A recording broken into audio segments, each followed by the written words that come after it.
بسم اللہ الرحمن الرحیم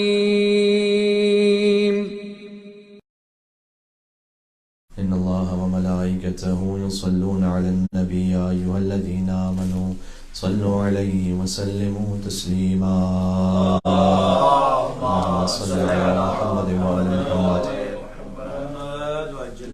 أعوذ بالله من الشيطان الرجيم. بسم الله الرحمن الرحيم.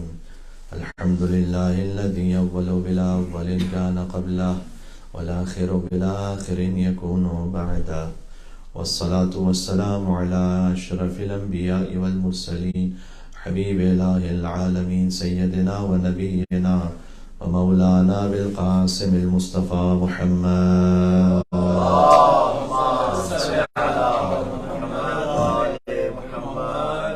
وعلى آله الطيبين الطاهرين المعصومين المظلومين سيما بقية الله في الأرضين الذين أذهب الله عنهم الرجس وطهرهم تطهيرا.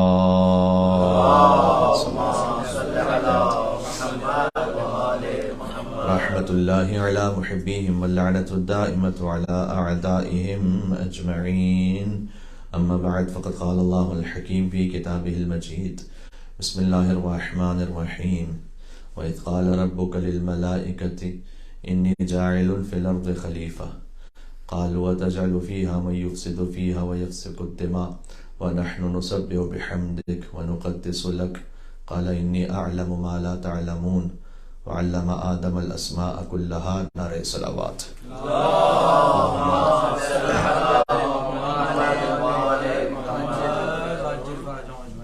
اللہ سبحانہ وتعالی صاحب خانہ اور جو حاضرین مجلس ہیں اور جہاں جہاں تک مجلس پہنچے ان سب کی توفیقات میں اضافے کے لیے اور حاجات کی برابری کے لیے مل کے صلوات اور بیت محمد والے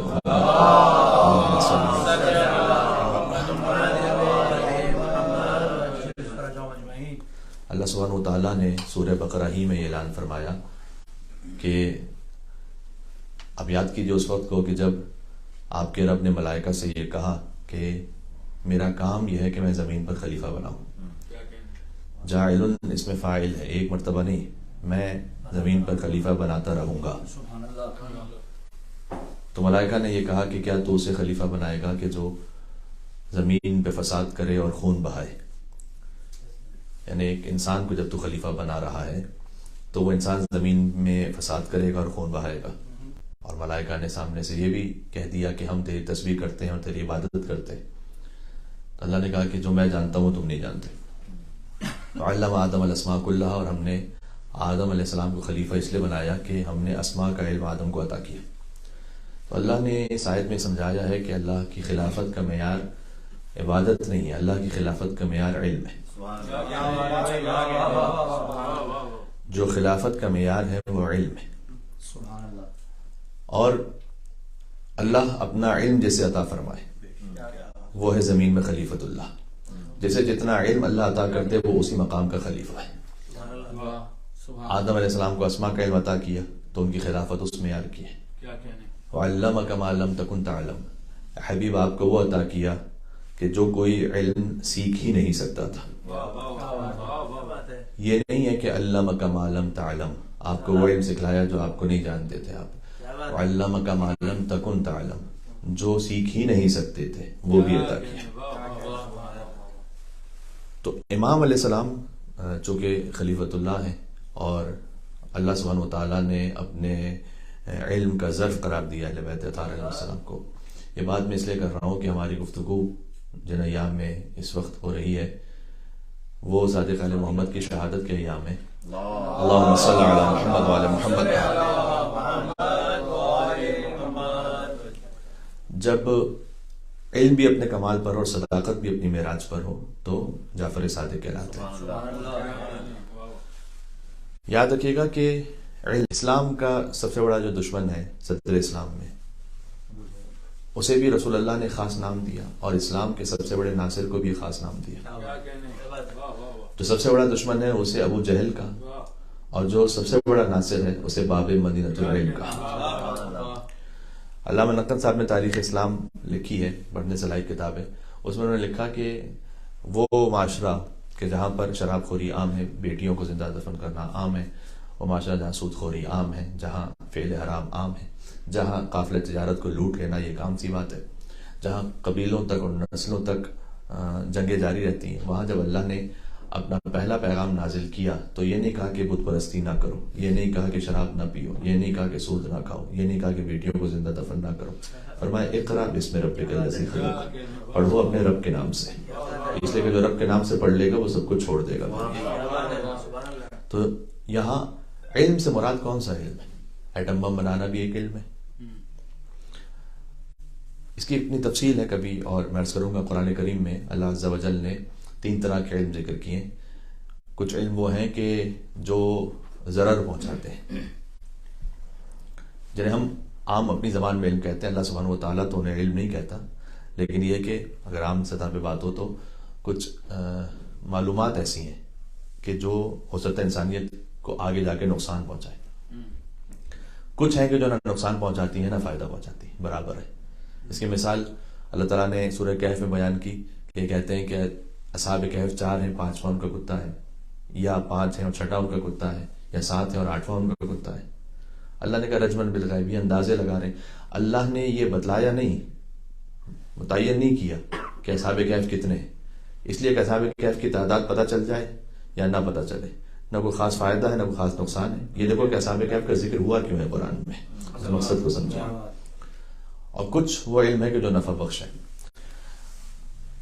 میں جو بات آپ کی خدمت میں عرض کرنے لگا ہوں وہ یہ ہے کہ علم وہ نفع بخش ہے جو امام نے فرمایا کہ جو ہمارے در سے ملے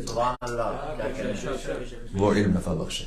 فرمایا ہر نفع بخش کا علم اس کا آغاز ہمارے یہاں سے ہوتا ہے اور اس کا انجام بھی ہمارے یہاں پر ہوتا ہے، وہ سمٹ کر ہمارے یہاں پر آتا ہے. جب امام کی خدمت میں پہنچے لوگ، امام صادق، اگر آپ امام کے لفظ کو نا فیس ویلیو لیں تو امام بخاری، امام مسلم، امام ابو حنیفہ، ابھی میں حق و باطل کی بات نہیں کر رہا. میں نے عرض کیا کہ میں تشیع یا تسنن کے حوالے سے بات نہیں کر رہا، میں تو ایک علم کے اعتبار سے بات کر رہا ہوں کہ امام ابو حنیفہ کو جو امام کہا جاتا ہے وہ فقہ کے امام ہے، وہ تفسیر کے امام نہیں ہے. امام بخاری حدیث کے امام ہے، وہ رجال کے امام نہیں ہے. امام ذہبی وہ رجال کے امام ہے، وہ فقہ کے امام نہیں ہے. امام صادق علیہ السلام وہ ہے کہ عرش سے لے کر فرش تک کوئی موضوع ایسا نہیں ہے جو امام صادق علیہ السلام کی حدیث مبارک میں آپ کو نہ مل جائے. امام سے پوچھا گیا کہ عالم کتنے ہیں؟ الحمدللہ رب العالمین. عالم کتنے ہیں؟ حمد اس پروردگار کی جو عالمین کا رب ہے. امام نے فرمایا کہ 12,000 عالم ہے. اس وقت آپ کو ہر کچھ عرصے بعد کوئی نہ کوئی نیوز آتی ہے اسپیس سائنسز کے بارے میں، اتنے بلین سٹارز جو ہیں وہ اور دریافت ہو گئے، ملکی ویز ہیں، گیلیکسیز ہیں. امام نے کہا کہ جو کل ملا کر 12,000 عالم ہیں اور ہم 12 کے 12,000 پر حجت ہیں.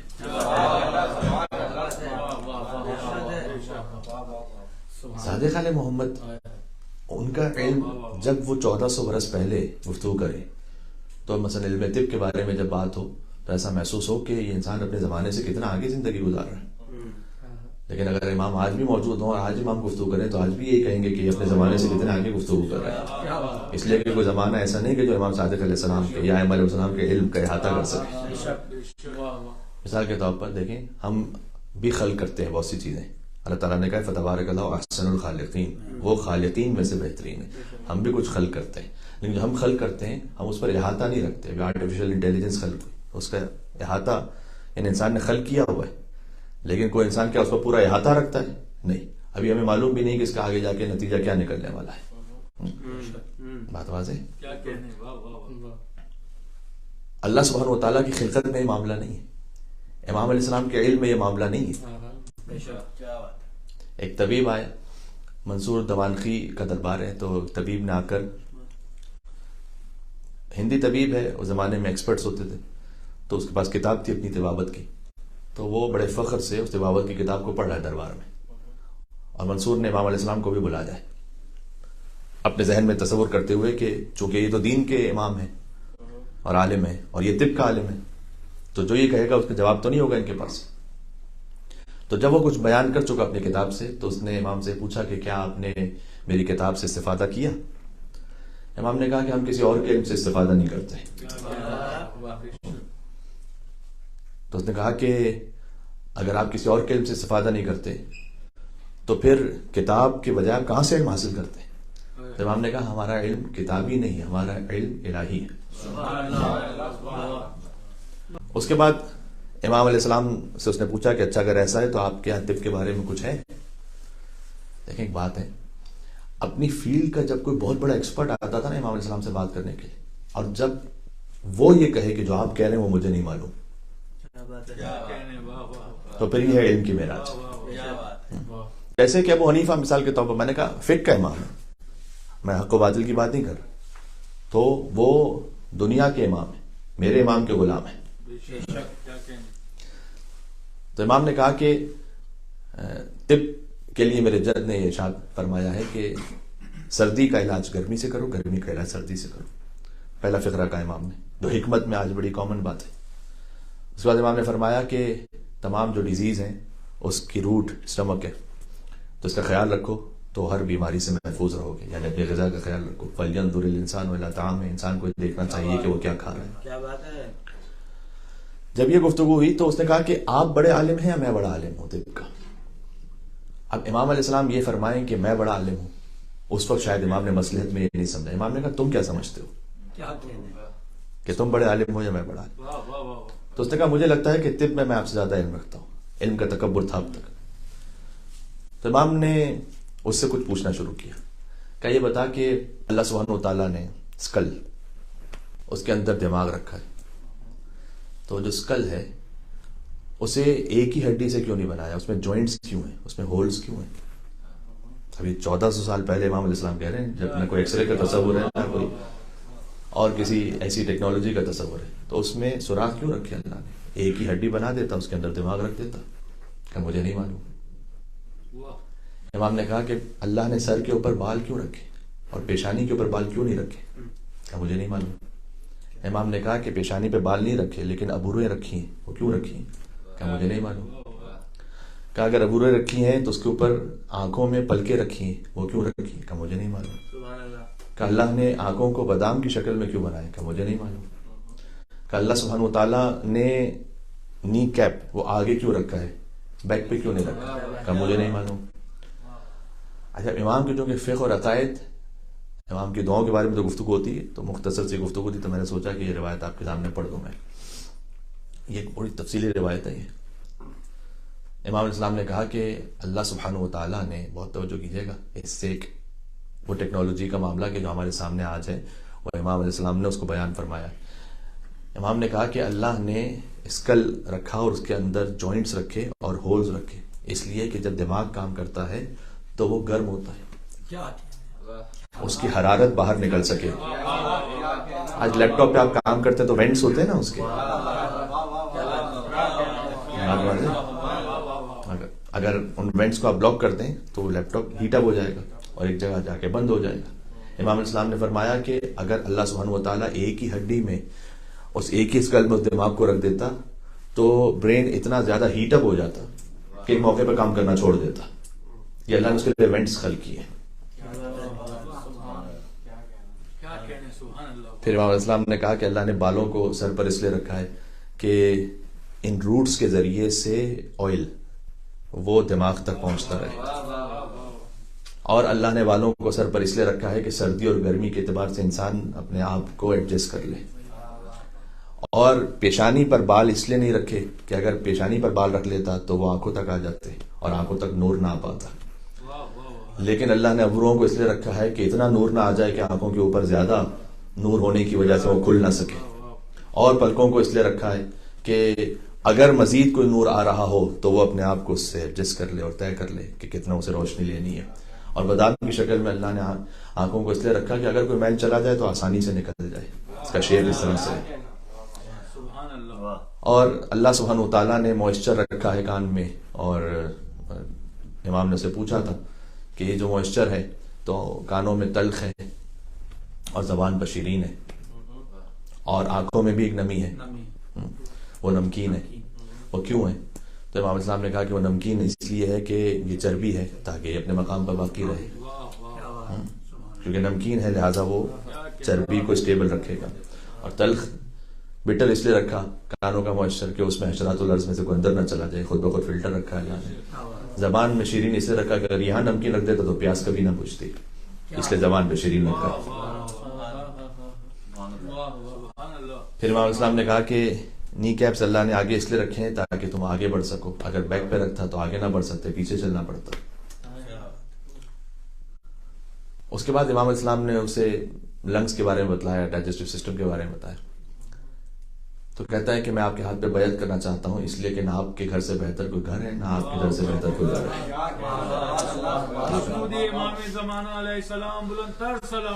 اللہم صلی علی محمد و علی محمد۔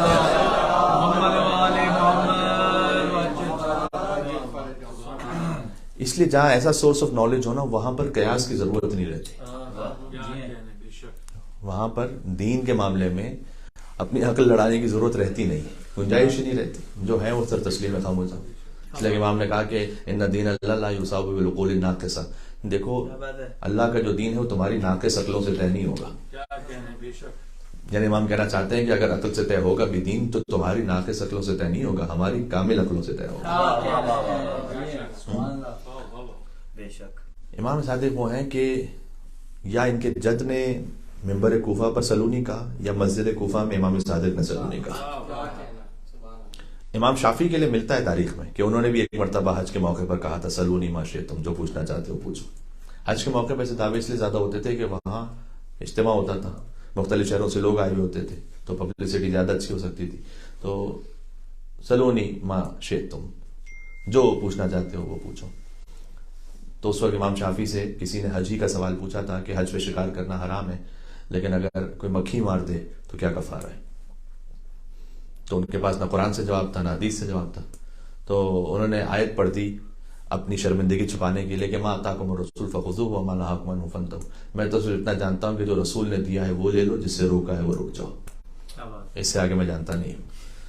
تو امام صادق علیہ السلام نے ابو حنیفہ سے پوچھا تھا کہ اگر، کیونکہ حج ہی کا موقع تھا، کہ اگر ہرن کے 4 دانت رباعیات وہ ٹوٹ جائیں، کوئی توڑ دے، شکار نہ کرے ہرن کا، نہ توڑ دے، تو کیا کفارہ ہے؟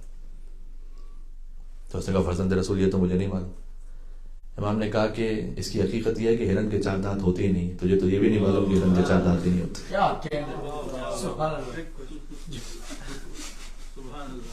پھر امام اسلام کہتے تھے اول من قاس ابلیس، یاد رکھ جو پہلا قیاس کرنے والا تھا وہ ابلیس تھا،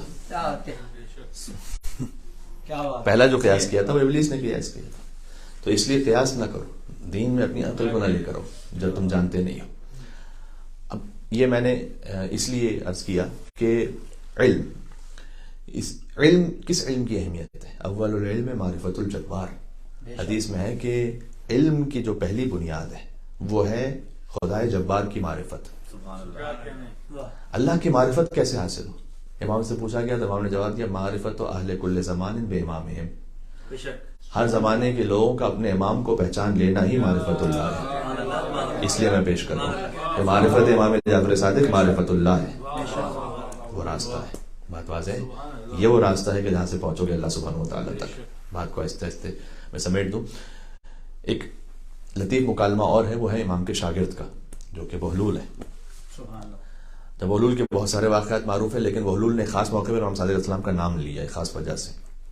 ہارون رشید کا ایک چچا زاد بھائی ہے جس کا نام محمد بن سلیمان عباسی ہے، تو وہ ایک جگہ کا گورنر ہے، بہلول کسی وجہ سے اس کے دربار میں گئے ہیں، اور عمر بن علا نام کا ایک شخص وہاں پر ہے۔ یہ جو شخص ہے یہ اس میں بامسمہ ہے، اسی طرح سے اس نے بہلول سے یہ پوچھا کہ یہ بتاؤ کہ ایمان اس کی تعریف کیا ہے؟ تو بہلول نے اس کو کہا تھا کہ قال مولانا صادق، میرے مولا امام صادق نے یہ فرمایا کہ ایمان وہ ہے کہ عقد بالقلب وقول باللسان وعمل بالجوارح والارکان، کہ دل میں عقیدہ رکھنا، زبان سے اقرار کرنا، عمل سے اظہار کرنا۔ اب یہ ایمان کی بڑی کامل ڈیفینیشن تھی بہلول، لیکن عمر بن علا وہ رک گیا تھا قال مولانا صادق پر۔ اس نے کہا کہ یہ تعریف تو ٹھیک ہے، اس پہ تو کوئی بحث نہیں ہو سکتی، لیکن تم نے اپنے امام کو صادق کہا ہے تو کیا باقی کاذب ہے کیا؟ فقط انہیں صادق کیوں کہا ہے تم نے؟ تو بہلول نے کہا کہ آپ نے اپنے خلیفہ اول کو صدیق کہا، باقی خلیفہ جھوٹ بولنے والے ہیں.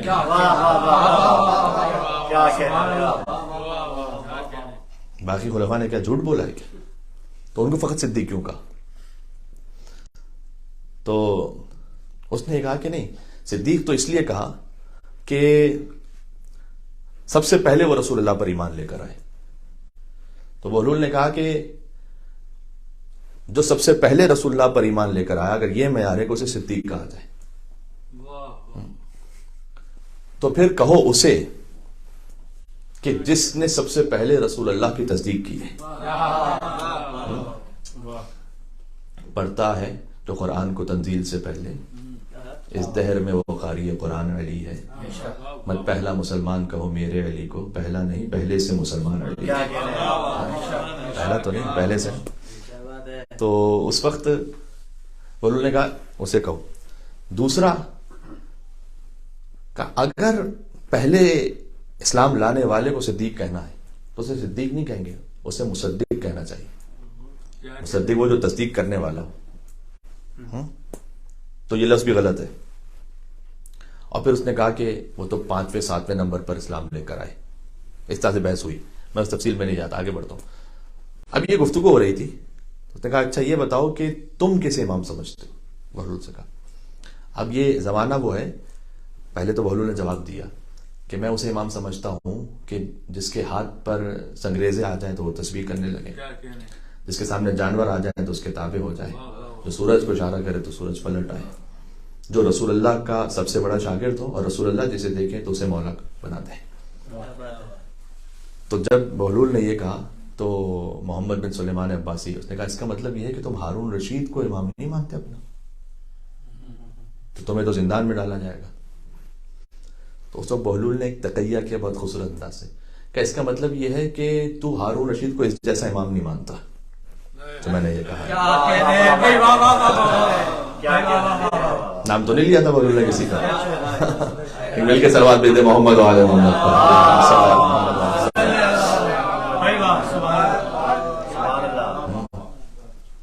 تو اس نے مسکراتے ہوئے کہا کہ علی کے محب سے کوئی جیت نہیں سکتا، جانے دو اسے. یہ شاگرد امام جعفر صادق علیہ السلام ہے. تو امام کے مکتب کے شاگرد فادر آف کیمسٹری جابر بن حیان، تو وہ پدر علم کیمیا قرار پائے. تو جو اپنے علم کے پدر ہیں وہ امام کے در کے شاگرد ہیں. اب اس طرف تو میں گیا ہی نہیں کہ صادق علیہ محمد ہی ہیں کہ جن کے در سے لفظ اللہ کا مطلب ملا ہے. مثال کے طور پر ہمیں اللہ، ہم کہتے ہیں نا اللہ کا مطلب کیا ہے؟ آپ کسی پوچھیے کسی مسلمان سے اللہ کا مطلب کیا ہے؟ اللہ یعنی خالق، تو خالق کا مطلب پھر کیا ہے؟ اللہ کے لفظ کا مطلب کیا ہے؟ امام نے فرمایا کہ اللہ میں 4 حرف ہیں جس میں سے ایک تکرار ہو رہا ہے، لام، الف لام اور ہا، تو کل 3 حرف ہیں. امام نے فرمایا کہ آلاء اللہ علی خلقہ ولایتنا، یہ الف کا مطلب ہے، الف میں اللہ جو ہے نا اس کا مطلب یہ ہے. آلاء کسے کہتے ہیں؟ فبأي آلاء ربكما تكذبان، یعنی نعمت ہے. آلاء اللہ علی خلقہ ولایتنا، اللہ نے جو ہماری ولایت کی نعمت مخلوقات کو عطا کی ہے، یہ اللہ میں الف کا جو الف ہے نا اس کا مطلب ہے. ہر لام کا مطلب ہے لزم اللہ علی خلقہ ولایتنا. شیخ صدوق نے کتاب توحید میں لکھا ہے کہ اللہ نے لازم کیا ہے ہماری ولایت کو اپنی مخلوقات پر. یہ لفظ اللہ میں حرف لام کا مطلب ہے.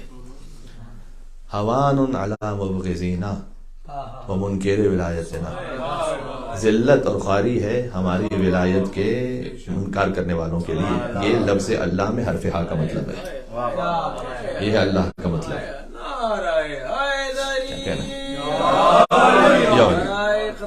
ولایت حضرت امیر علیہ السلام، صلوات اللہم صلی علی محمد و علی محمد. تو آپ کو ایسے واقعات ملیں گے جب ائمہ علیہ السلام سے پوچھا گیا کہ قرآن کے اس لفظ کا کیا مطلب ہے، تو امام نے لفظ کا مطلب نہیں بتایا، حرفوں کا مطلب بتایا. امیر المومنین نے ارشاد فرمایا ہے ہا میم عین سین قاف. مولا نے کہا کہ اگر چاہوں تو جتنی قومیں گزر چکی ہیں ان کے حالات اور جتنی قومیں قیامت تک آنے والی ہیں ان کے حالات تو میں ہاں میم عین سین قاف سے کھول کر بیان کروں.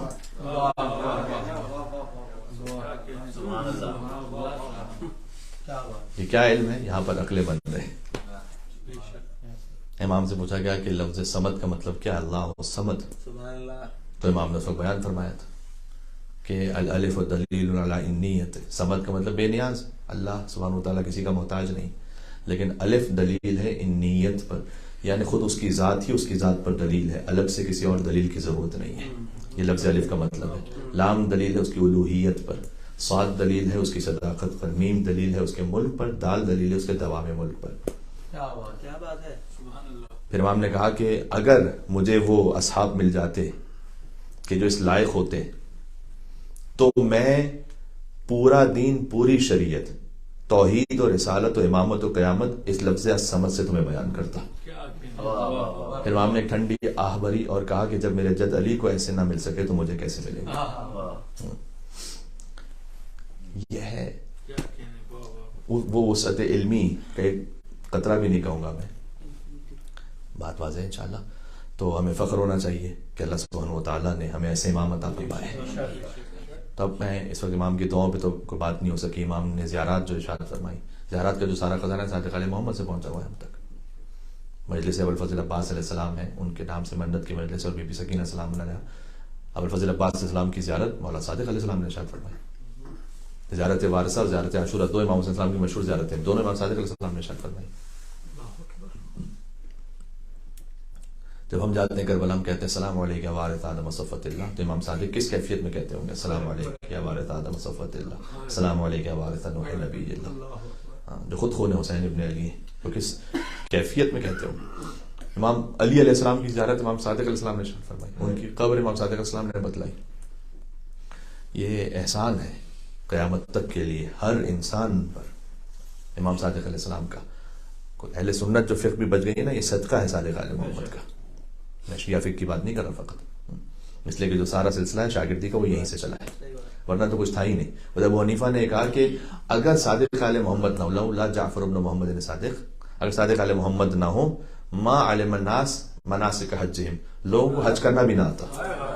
باقی تو دور کی بات، حج کرنا بھی لوگوں کو نہ آتا اگر صادق علیہ محمد نہ ہوتے تو. وہ حج جو رسول اللہ نے انجام دیا تھا تو 1.25 لاکھ صحابیوں نے دیکھا تھا، وہ بھی نہ کرنے آتا اگر صادق علیہ محمد نہ ہوتے تو. باقی عبادتوں تو چھوڑ دیجیے. تو امام نے وہ رزق کے لیے جو دعائیں ارشاد فرمائی، جو زیارات ارشاد فرمائی، مولانا علی السلام کی قبر پہ جاتے تھے تو امام کے صحابی ان کے ساتھ ہیں. روایت میں کہ امام چھوٹے چھوٹے قدم لے کر سر جھکائے ہوئے، آنکھوں سے آنسو جاری تھے. امام نے کہا کہ جب کوئی میرے جد علی کی زیارت پہ جائے تو اسے چاہیے کہ آہستہ آہستہ چھوٹے چھوٹے قدم لے کر چلے، اس لیے کہ اللہ ہر قدم پر حج اور عمرے کا ثواب عطا کرتا ہے. اور جو زیارت کر لے اور واپس پلٹے تو اللہ ہر قدم پر 2 حج اور 2 عمرے کا ثواب عطا کرتا ہے. یہ امیر المومنین کی زیارت جو میشی ہے نا امام حسین السلام کے لیے، امام حسین السلام کے لیے جو میشی ہے، اس میں جو حدیث ہے وہ ہے کہ اللہ ہر قدم پر نیکی عطا کرتا ہے، گناہ معاف کرتا ہے، درجات بلند کر دیتا ہے. امیر المومنین کے لیے جو حدیث ہے کہ جب زیارت کر کے بھی جو واپس پلٹے تو ہر قدم پر 2 حج اور 2 عمرے کا ثواب عطا ہوتا ہے. یہ مخصوص ہے زیارت امیر المومنین کے لیے. پھر ہم نے کہا کہ اگر زیارت امیر المومنین سے واپس پلٹو اور تمہارے قدم غبار آلود ہو جائیں تو اللہ ان قدموں پر جہنم کو حرام کر دیتا ہے. کہا ابن مارد اس حدیث کو لکھ لو سونے کے پانی سے اپنے گھر پر. مصائب بھی جو ہم تک پہنچے ہیں اور یہ جو مجلسوں کی سنت ہے، یہ بھی سنت امام صادق علیہ السلام کہ منشد یعنی مرثیہ پڑھنے والے سے امام کہتے تھے کہ جاؤ اور میرے جد کا مرثیہ پڑھو. تو کبھی ایسا ہوتا ہے کہ کوئی بہت بڑے عالم آیت اللہ اگر آپ ان کے سامنے مرثیہ پڑھ رہے ہیں تو کبھی ہیبت اور جلال کی وجہ سے اس طرح سے کھل کے نہیں پڑھتے، ہوتا ہے نا ایسا سے کہ اللہ جانے کیسا محسوس ہو. تو امام کے سامنے پڑھ رہے مرثیہ ابو ہارون مغفوف، تو امام نے روکا، کہا نہیں ایسے پڑھو کہ جیسے میرے جد حسین کی قبر میں پڑھتے ہو، ویسے ہی پڑھو. تو امام نے پردہ بھی آویزہ کروایا، مسورات شریک ہوئیں اور گریہ ہوا. جب مولا عباس کی قبر پہ جاتے تھے تو فرماتے تھے کہ السلام علیکم ایھا العبد الصالح المطیع للہ ولرسولہ ولامیر المؤمنین. امام صادق فرمائے سلام و عبد صالح خدا پر جو اللہ کے مطیع ہیں، جو رسول اللہ کے مطیع ہیں، امیر المؤمنین علی بن ابی طالب کے مطیع عباس آپ پر سلام ہو. سلام اللہ و سلام ملائکۃ المقربین. اے عباس آپ پر اللہ کا سلام ہو اور ملائکہ مقربین کا اور انبیاء و مرسلین کا اور شہداء و صدیقین کا اور تمام عباد اللہ صالحین کا. فیما تقتدی و تروح. صبح و شام اے عباس آپ پر سلام ہو. امام کے مصائب میں سے ایک مصیبت جو مجھے شہزادی سکینہ سلام اللہ علیہ سے جوڑ دیتی ہے، وہ مصیبت وہ یہ ہے کہ امام علیہ السلام کو ایک مرتبہ دربار میں لے گئے، منصور کا دربار تھا، اور وہاں شراب تقسیم ہونے لگی اور نعوذ باللہ من ذالک کسی نے امام کی طرف شراب آگے بڑھائی. امام جلال سے اٹھے اور فرمایا کہ میں اپنے جد رسول اللہ کی حدیث کو جانتا ہوں کہ جس محفل میں شراب تقسیم ہو اس محفل پر اللہ کی لعنت ہوتی ہے اور اس کے رسول کی لعنت ہوتی ہے، لہٰذا میں اس محفل کو ترک کرتا ہوں. اور اٹھ کے امام جلال کے آگے میں کھڑے ہوئے دربار سے باہر نکلے اور کسی کی جرت نہیں تھی کہ صادق آل محمد کو روک لے وہاں پر. تو بس میں ہاتھوں کو جوڑ کے کہوں گا کہ مولا دربار میں بلایا تو گیا لیکن ہاتھ بھی کھلے ہوئے تھے، گلے میں رسن بھی نہیں تھی، اور جب آپ دربار سے باہر جانا چاہتے تھے تو آپ اس جلال امامت سے باہر تشریف لے گئے. سلام حسین کی سکینہ پر کہ ایک رسی میں 12 گلے بندھے ہوئے تھے. اللہ اکبر. حسین کا کٹا ہوا سر تشت میں رکھا ہوا تھا اور یزید کے ہاتھ میں شراب ہی کا جام تھا اور وہ شراب کا جام تشت پہ گراتا جاتا تھا.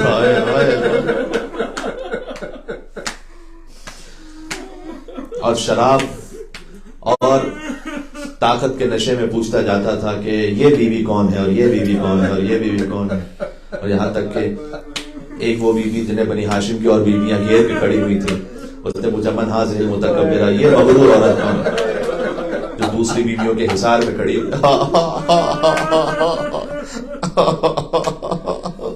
شہزادی زینب سلام اللہ علیہ ثانی زہرا ہے، انہوں نے اپنا تعارف کروایا جلال کے عالم میں کا لہجہ علی بن ابی طالب میں کہ میں رسول کی بیٹی ہوں. اور پھر اس نے دیکھا کہ ایک چھوٹی بچی ہے تو یزید نے کہا کہ اس کی رسی کو کچھ دیر کے لیے کھولو. جیسی رسی کھولی تو دربار میں درمیان میں بٹھا دیا گیا شہزادی سکینہ. اب ایک 4 سال کی بیٹی ہے کہ جو ساری بیویوں سے جدا ہو کر ان نامحرموں کے مجمع میں اور شرابیوں کے مجمع میں دربار کے درمیان میں تنہا بیٹھی ہوئی ہے. ہائے ہائے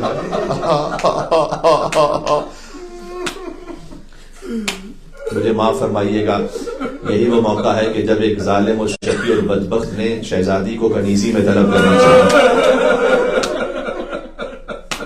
اللہ اکبر اللہ اکبر. شہزادی سکینہ سلام اللہ علیہ اتنے مصائب میں ہیں لیکن حسین کی دختر ہے نا، کس مقام پر ہیں، کس مقام ولایت پر ہیں کہ ایک مرتبہ یزید نے یہ گویا پوچھنا چاہا اور بلوانا چاہا کہ اب یہ کیا بولے گی 4 سال کی بچی. کہا کیا کہ تیرا باپ امام تھا. تو سوچ رہا تھا کہ بچی شاید ڈر کر گھبرا کر کچھ اور جواب دے دے. کہ میرا باپ امام تھا اور میرا باپ وہ ہے کہ جو اللہ کی حجت ہے کہ جس کا سر تیرے سامنے تشت پہ پڑا ہوا ہے. کہ اگر تیرا باپ امام تھا تو میں تو تب اسے امام مانوں کہ جب اس کا کٹا ہوا سر تیری گود میں آ جائے. شہزادی سکینہ سلام اللہ علیہ کے نام کی منت کی وجہ سے اللہ سبحانہ و تعالیٰ بی بی کے صدقے میں آپ کی حاجات کو پورا فرمائے.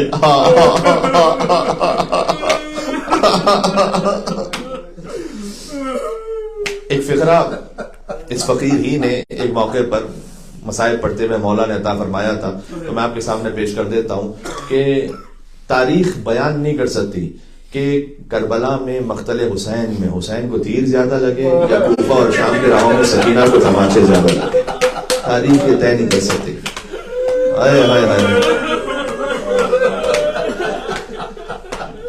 اس لیے کہ ہم نے ہمیشہ یہ سنا ہے کہ بچی کے رخساروں پر تماچوں کے نشان تھے، تو اگر ایک تماچا لگ جائے تو اسے تو نشان نہیں بنا کرتا، اور اگر نشان بن بھی جائے تو کچھ دیر بعد ٹھیک ہو جاتا ہے. لیکن اگر اسی تماچے پر ایک اور تماچا مار دیا جائے اور پھر ایک اور تماچا مار دیا جائے. سکینہ نے جلا ہوا کرتا پھیلا کر کہا کہ بابا ظالم ہماری محبت کا امتحان لے رہا ہے.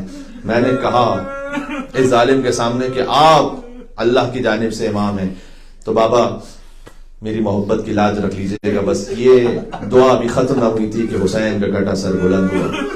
تو میں نے علماء سے سنا ہے, اللہ جانے کیا کیفیت اس وقت رہی ہو, بہرحال حسین کا سر شہزادی سکینہ کی گود میں پہنچا, اور یہ وہ معجزہ تھا کہ جو اب عبداللہ حسین علیہ السلام نے حجت تمام کرنے کے لیے اس دربار میں دکھلایا, اور سکینہ نے جھک کر اپنے بابا حسین کا بوسہ لیا.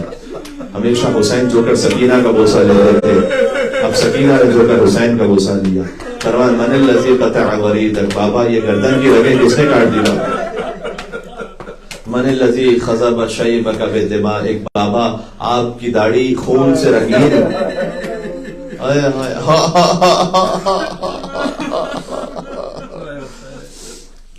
آخری فقرہ یہ عرض کرتا ہوں, مصائب تو ہو گئے کہ امام حسین نے کربلا میں اپنا رخسار علی اکبر کے رخسار پر رکھا, اور سکینہ نے دربار شام میں اپنا رخسار حسین کے رخسار پر رکھا. اللہ جانے بوڑھے باپ کا جوان بیٹے کے رخسار پر رخسار رکھنا زیادہ سخت ہے, یا 4 سال کی بچی کا اپنے بوڑھے باپ کے رخسار پر رخسار رکھنا زیادہ. جب زندان شام میں یہ منظر دہرایا گیا تھا کہ جب وہاں حسین کا کٹا سر آیا تھا, اور وہاں جب بچی نے رخسار رکھے تھے, تو وہاں تو بچی خاموش ہو گئی تھی, اور سید سجاد نے فریاد کی تھی کہ اماں انا للہ و انا الیہ راجعون, میری بہن مجھے چھوڑ کر اسی زندان سے رخصت ہو گئی.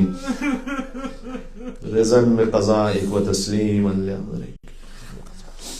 بسم اللہ الرحمن الرحیم. الہی بحق محمد وانت المحمود, وبحق علی وانت الاعلی, وبحق فاطمہ وانت فاطر السماوات والارض, وبحق الحسن وانت المحسن, وبحق الحسین وانت قدیم الاحسان. اس ذکر کو قبول کرنا, ہمارے آنسوؤں کو مرہم زخم فاطمہ الزہرا سلام اللہ علیہا قرار دے. اے پروردگار, قلب مقدس حضرت حجت کو ہم سے راضی و خوشنود فرما.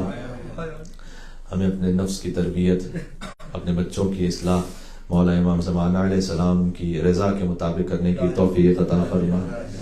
پروردگار, اپنے گھر میں ذکر اہل بیت منعقد کرنے کی توفیق عطا فرما. اس ذکر کو قبول فرما, اس مقام کو, اس مجلس کو ہمارے باعث شفاعت قرار فرما. سید کربلا جانا نصیب فرما. اے پروردگار, محمد آل محمد کا واسطہ, جب وارث خون حسین کا ظہور ہو تو اپنی قبروں میں بھی جا چکے ہوں, تو وہاں سے نکل کر مولا کی خدمت میں ان کے قدموں میں پہنچ کر بیعت کرنے کی توفیق نصیب فرما. ربنا تقبل منا انک انت السمیع العلیم. ماتم حسین.